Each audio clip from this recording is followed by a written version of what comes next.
Welcome back to the show, everybody. We got a great one for you this morning. Let's just look at some of the headlines. The feds arrest alleged $336 million kingpin for money laundering through Bitcoin. Massive numbers, people pouring into crypto, and we'll show you just how many, and it's a lot. And by the way, two crypto companies made Time Magazine's most influential top 100 list. That is impressive. JP Morgan is floating a date now for launching their crypto offerings. And guess what else? Hashtag relist is working, ladies and gentlemen. We'll give you evidence of that around the world. Visa is moving into crypto, and I quote, in a very big way. Come on in. Brad Garlinghouse on Fox News is Ripple harassing the SEC? Well, I don't know, but he's going to give you the answer. Let's just go ahead and roll this beautiful intro. Here we go. This is Digital Perspectives with Brad Kimes. Subscribe for new content notifications. Now, here's Brad Kimes. Come on in.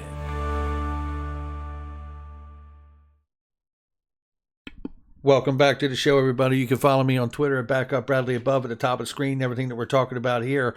Today's numbers are brought to you by iTrust Capital. It is the best cryptocurrency gold and silver IRA on the planet, bar none. Link in the description for it. Make sure you check it out. Looking here, we are at 2 trillion plus, 2,085 billion plus for the market cap of cryptocurrency this morning. I'm going to skip right down to it. We got a lot to go over today. XRP coming in at $1.36. It's off by 2.84% on 24 hour, and it's up 5.23% on the 7-day. Let's go ahead and look at this range right now, because that's going to be the important thing for us. Where are we ranging? Right? And the low side of this right now is at 129.34, and the high side is at 144.47. I do know from the technical analysts we have been following closely that we want to be above that 140, 142 range in order to have what we, want to see to push to that next level of price, which will really at some point here soon should challenge and become the new all-time high for this year. So we will look at some stuff before the video is over, and we will take a look and see how that's shaping up. There is a little bit of information we want to be aware of when it comes to price and that new all-time high. We may see some tricks in the middle of that. So let's go ahead and do the news real quickly here. So this is from Haley Lennon right here, and this is Feds arrest an alleged $336 million Bitcoin laundering kingpin. They spent years telling everybody that you can't be tracked on this new technology, Bitcoin, when in fact the governments and market regulators around the world understood clearly that you actually can be tracked. And I think they did that intentionally to push a lot of the illicit activity through something like Bitcoin.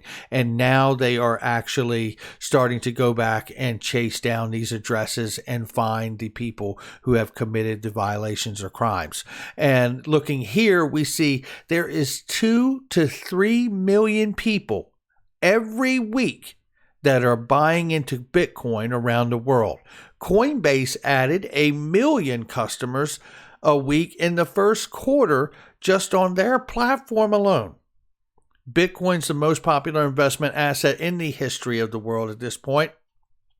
And listen, I do know that if we're looking at the numbers here, Bitcoin has more than $1 trillion in its market cap. Now, gold is an $8 trillion market cap. So that last sentence there, the most popular investment asset in the history of the world, I don't think that's actually accurate. However, most popular cryptocurrency, sure, the market cap speaks for itself. Now, looking here, Digital Currency Group and Coinbase have made Time Magazine's 2021 Top 100 Most Influential Companies list. Now, I think this is a big deal, just like we see Coinbase IPO, and we're going to see many other companies follow suit and IPO. We know Kraken intends to IPO. We know Uphold intends to IPO. We've heard it from JP Terriot. We know that Ripple at some point, after the case I'm sure is settled, intends to IPO, and many other companies in this space. And what you think about the the awareness that brings to this entire digital asset space, seeing massive companies like that IPO and getting the attention of a Time magazine as most influential companies. That is remarkable. Don't underestimate these things and how they begin to tap into the consumer base and investors that are not hip to this space. You and I in this space, we are pioneers and have been here for quite a while. So right here we see JP Morgan Bitcoin Fund could roll out as soon as this summer. That's right. I mean, we've covered this for a long time, how JP Morgan threatened to fire people a few years ago in his company that were dealing or trading in Bitcoin at all. And now they're looking at rolling out this summer.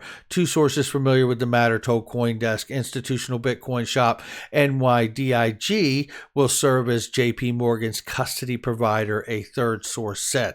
Look, again, and I said this in my video from this morning, and I've said it before, you see these investment banks and these large players in the legacy side coming into this digital asset space. You know, this is nothing but upside for us. Here's some more upside here from Hall of Famer Michael Val 5 Link. Singapore-based trading platform Phemex, I'll call it, will relist XRP after surveying its users. The market has reacted positively to the news, pushing prices up by more than 40% in the last 48 hours. When I did look at this article here, I did see basically they polled their participants on the platform, and they felt like they had enough of a positive response from them. It was like 70-some%, I believe, of the people on the platform. Yeah, roughly 74% of the 2,500 respondents said, yes, get XRP back on the platform. Here's a reminder I want to give the rest of the world while we're here, is that Tetragon, who was an investor into Ripple, tried to sue Ripple when the alleged complaint was put out by the SEC, alleging the unregistered security sales of XRP. A Delaware court denied the multi-billion-dollar asset manager Tetragon Financial Group's request to redeem its Ripple equity for cash in the midst of an ongoing legal battle between Ripple and the SEC. And they cited in that case that the contract that they had with Ripple and Tetragon clearly states if XRP were to be deemed a security, Tetragon could get their money back. Well, the Delaware court had found clearly that someone alleging that it is a security is much different than it being found to be a security. So that was proof right there in itself, in my eyes. And I know we've also heard this from Jeremy Hogan about information throughout the case that we've watched. And we know that, the SEC is claiming that it's the sales from Ripple to its over-the-counter customers that they claim are in fact unregistered security sales, not the sales from the exchanges. So at the end of the day, shout out to Phemex, and what is the rest of the world waiting for? Let's relist XRP. Let's put the pressure on. And here we see Mr. Yo-Yo says Visa CEO says payments giant is moving into crypto in a very big way. Yeah, this is really, really good news. It's very short. Let me just read it to you quickly here. It says Visa CEO Al Kelly discussed the payments giant's crypto ambitions during earnings call on Tuesday, describing the firm as extremely well positioned to do so.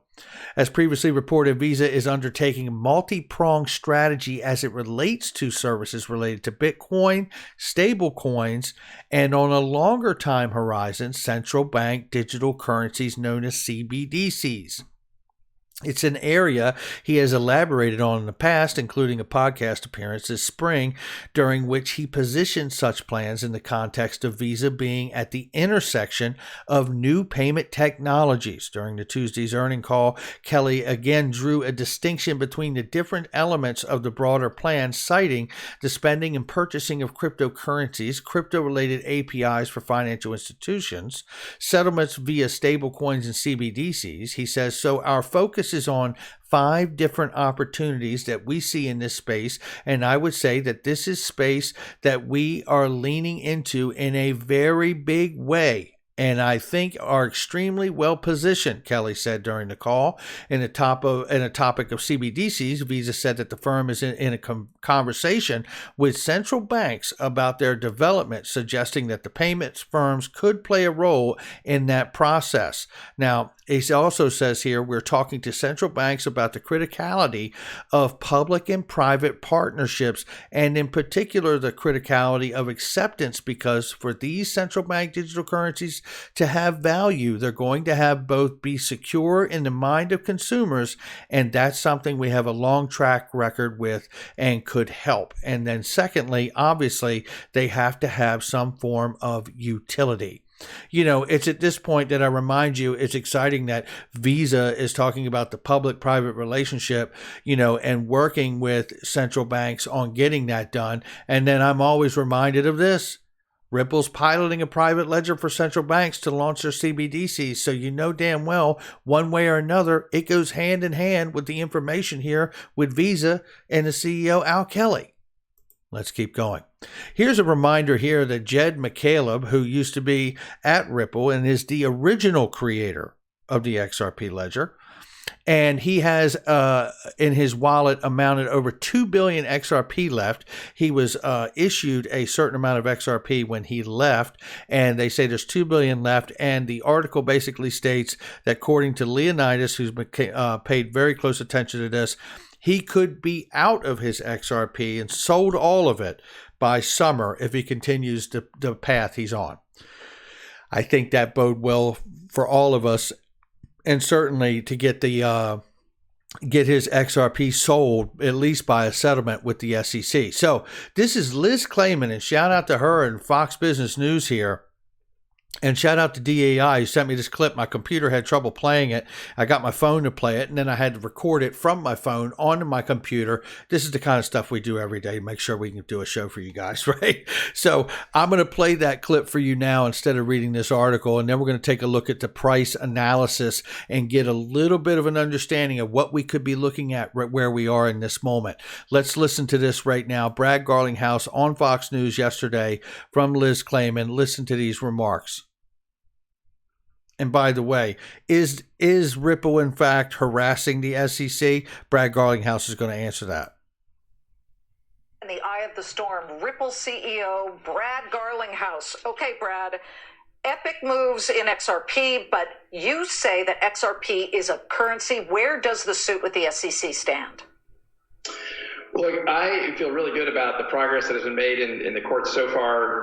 It's been very clear to me, you know, you have other parts of the U.S. government and saying that XRP is a currency, whether it be the Department of Justice, whether it be the U.S. Treasury has called XRP a currency. And so for the SEC, you know, 8 or 9 years after XRP started trading, over $1 trillion has traded out there, for them to say, hey, we now think it's a security, you should have known that all along, that seems like a pretty hard to swallow. And look, Commissioner Persis deserves that crypto mom moniker, because she really has been supportive of the industry and really championed the need for that clarity that hopefully will now get through the court process. Well, this is an ongoing situation, but look at the spike, and some of the most recent spike has to do with the fact that a judge just actually dealt the SEC a bit of a blow here. The SEC did not like the motion that was set to prevent the SEC from receiving data that it really wanted from you guys. What do you read into that right now? And you've got a lot of XRP investors who are really concerned at the moment. Well, look, the SEC has fought us at kind of every step. We had sought discovery around how and why they concluded that Bitcoin and Ether were not securities. As you know well, you know, under Chairman Clayton, Jay Clayton came out and said Bitcoin's not a security, and Bill Hinman came out as the director of corp finance at the SEC, said that ETH is not a security. And we have sought just information even before the lawsuit. How were those determinations made? Given the similarities between XRP as an open-sourced, decentralized technology, how is it that one can be determined to not be a security and the other is a security? And so if it's not obvious to us as experts, how could it be obvious to the industry? And really the SEC did, you know, Jay Clayton bringing this lawsuit did a lot of damage to those XRP holders. The day the lawsuit was filed, $15 billion of value was driven out of the XRP ecosystem. And that affected the exact people that the SEC is empowered to protect. Let me play devil's advocate. I get what the SEC at least is trying to say. You just called it a technology. The question is, are people using it to buy and sell things, which is what traditional currencies do? And when we start to see that PayPal's accepting Bitcoin and all these other companies are ready to accept it, where does XRP stand? Are you striking those kinds of deals with Expedias of the world and Morgan Stanley and Venmo? Well, look, the great thing is we don't even need to strike those deals. As an open source technology, there are literally hundreds of different projects around the world that use XRP in lots of different ways, including for payments. One of the leading companies that provides infrastructure to accept payments via crypto is called BitPay. I happened to see just before we went on air a new one called Rocket Fuel, and they accept XRP to enable payments in real time. And this is one of the many examples of how XRP is not a security. It's used as a currency. Ripple has used it as a currency to solve that cross-border payments problem, which is such a big problem, whether it's for immigrants or even corporations. Solving, and as really the global economy grows, solving cross-border payments is a really compelling use case for these technologies. The SEC accuses you guys of harassing them as it pertains to their search for discovery, for more information. Are you harassing the SEC? I mean, it's hard for me to imagine a small company like Ripple against the United States Securities Exchange Commission could be described as harassing. Jay Clayton and under his leadership decided to bring this lawsuit, and we're going to defend ourselves. We think it's so important, and as Commissioner Peirce has said, it's so important for the industry to have clarity. Innovation here in the United States in some ways is on trial. We want innovation here in the U.S. around crypto, around blockchain to thrive. And without that clarity, that innovation goes to markets where there is clarity. I mean, one of the ironies is the United States is the only country on the planet that has viewed XRP as a security. Whether it's Japan, the UK, Switzerland, Singapore, they all view XRP as a currency. Yet here at home, where Ripple is headquartered, the United States SEC has taken a different position. We do not want to be that country that squelches innovation. This is an emerging world when it comes to cryptos and digital payments. We'll be watching it. Brad, please come back when there are more developments here. To see you. Really great exchange there, and there were so many things that were wonderful that were exchanged back and forth between Brad and Liz Clayman.